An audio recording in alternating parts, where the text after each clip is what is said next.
শুভ বিকাল। আশা করি সবাই ভালো আছেন। 3 দিন ট্রেনিং ছিল ঢাকায়।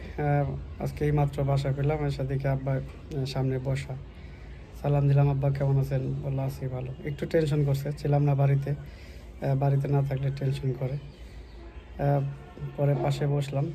আব্বা খুবই ছোটোবেলা থেকে দেখেছি ঠান্ডা প্রকৃতির মানুষ। কারোর সাথে কখনো বাকবিতণ্ডা দেখিনি, কারোর সাথে দেখি নাই। তবে অভিমান খেয়াল করেছি, খুব অভিমান ছিল। সেই অভিমান ভালো ছিল, সুন্দর অভিমান ছিল। বাব্বার যদি অভিমানের কথা মনে করি, একটা ইন্টারেস্টিং ঘটনা আর কি। সেটা হচ্ছে আলিফ লায়লা হইতো আগে, আপনাদের সবাই মনে আছে, খুবই জনপ্রিয় সিরিজ ছিল।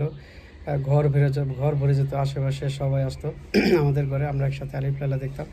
তো আমাদের ঘরে একটা নিপ্পন 14 ইঞ্চির লাল একটা টিভি ছিল। আপনারা ওই যে আগে বক্স করা ছিল কাঠ দিয়ে, খেয়াল করবেন, ওই কাঠের বক্সের ভিতরে টিভিটা ছিল। হঠাৎ করে টিভিটা একদিন চুরি হয়ে যায়। চুরি হয়ে যাওয়ার পর মোটামুটি আগে বিনোদনের মাধ্যম বলতে এই টিভি ছিল। তা আমরা সবাই ঘরে চিন্তায় পড়ে গেলাম যে এখন আলিফ লায়লা দেখবো কীভাবে। তো আব্বারে বললাম, আব্বা টিভি কিনে দেন। তা বললো দেখতেছি, ধৈর্য ধর, দেখতেছি। তা একদিন আমরা ধৈর্য ধরলাম না, একদিন আলিফ লায়লা দেখার জন্য আব্বারে ঘরে রেখে আমরা ফ্যামিলির সবাই পাশের বাড়ি হাওয়া ফুবু আছে, তাদের বাসায় চলে গেলাম আলিফ লায়লা দেখার জন্য। আব্বা একাই বাসা ছিল। তা আমরা আলিফ লায়লা দেখে আসলাম। আসার পরে আব্বা বললো, একটা সপ্তাহ ধৈর্য ধরতে পারলি না? মানে সে অভিমান করেছে, কষ্ট পেয়েছে।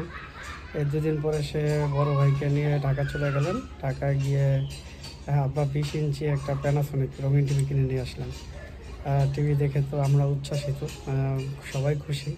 ইন্টারেস্টিং ব্যাপার হচ্ছে, সাদা কালো টিভি যদি ঝিরঝির করে তাহলে কিন্তু মোটামুটি একটু আগে আইসি আপা, দেখা যায় কিন্তু সাদা কালো টিভিতে ঝিরঝির হলো দেখা যায়, খারাপ লাগে না দেখি। রঙিন টিভি যদি ঝিরঝির করে তাহলে ওই রঙগুলি ছিটাফোটা থাকে, দেখতে ওরকম ইয়ে না। তো বলতেছে আগের টিভি ভালো ছিল, এটা কেমন রং সং বেশি, দেখতে মজা। এটা নিয়ে আমরা পরে অনেক হাসাহাসি করেছি, মজা করেছি। কিন্তু পরে যখন দেখতে দেখতে অভ্যস্ত হয়ে গেছি, তখন বুঝতে পারলাম যে এইটার এই কালার, এটার ওই কালার, তখন ভালো লাগলো। তো আব্বার দেখছি যে অভিমানগুলো খুব সুন্দর। মানে আমার মনে হয় ঠান্ডা বিনয়ী মানুষগুলোর যদি অভিনয় পজিটিভ হয়, সেটা আসলেই খুবই ভালো হয়। তো আম্মা এসে বসছে, আম্মার সাথে পথে দেখাইছে আসার পথে। তো আব্বার কাছে এই জন্য কখনো এরপর থেকে কোনো কিছু চায়া, মানে ওয়েট অ্যান্ড সি, ওয়েট করেছি, চেয়েছি, চাওয়ার পরে ওয়েট করেছি যে হয়ে যাবে, পেয়ে যাবো ইনশাল্লাহ, পেয়ে যাব, এবং পেয়েছি। ধন্যবাদ সবাইকে। আব্বা আম্মার জন্য দোয়া করবেন, ভালো থাকবেন সবাই।